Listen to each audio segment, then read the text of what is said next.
সবাইকে আসসালামু আলাইকুম। আশা করি সবাই ভালো আছেন। এই সরকারকে সময় দিন, সুযোগ করে দিন, তাহলে দেশ যে কোনো উন্নতির দিকে চলে যাবে। কিছু বিএনপি লোকের অথচ তারা চাঁদাবাজি করতেছে, তারা বিভিন্ন রকমের লুপ্তরাজ করতেছে, এটা কোনো সমস্যা হয় না। আর অন্তর্বর্তী সরকার অনেক ভালোভাবে চলতেছে, তাদের প্রতিটি কাজ প্রশংসামূলক।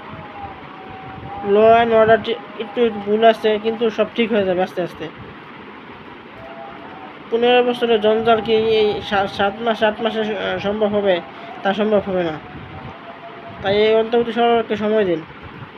তারা নির্ধারিত সময় বলছে তো নির্বাচন দেবে। বিএনপি এত নির্বাচন পাগল করো না। নির্বাচনের সময় তো নির্বাচন দিবেই। আমরা জনগণ এই অন্তর্বর্তী সরকারকে 5 বছর দেখতে চাই। এই 5 বছর থাকলে বাংলাদেশ অন্য বাংলাদেশ হয়ে যাবে, এই ডক্টর ইউনূসের হাত ধরে। তাই আমরা এই অন্তর্বর্তী সরকারের 5 বছর চাই। দেশের সব দিক থেকে উন্নতি চলে যাবে, উন্নতি চরম শিখরে চলে যাবে। এখন এদের সরকারটা আছে, এই সরকারের ভিতরে কোনো দুর্নীতি নাই, কেউ কোনো দুর্নীতি করতে পারতেছে না, কোনো কিছু করতে পারতেছে না।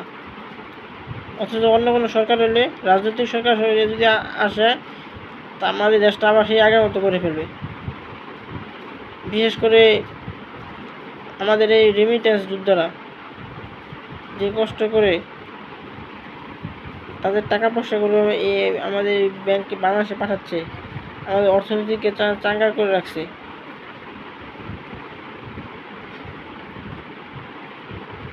সবাইকে ধন্যবাদ।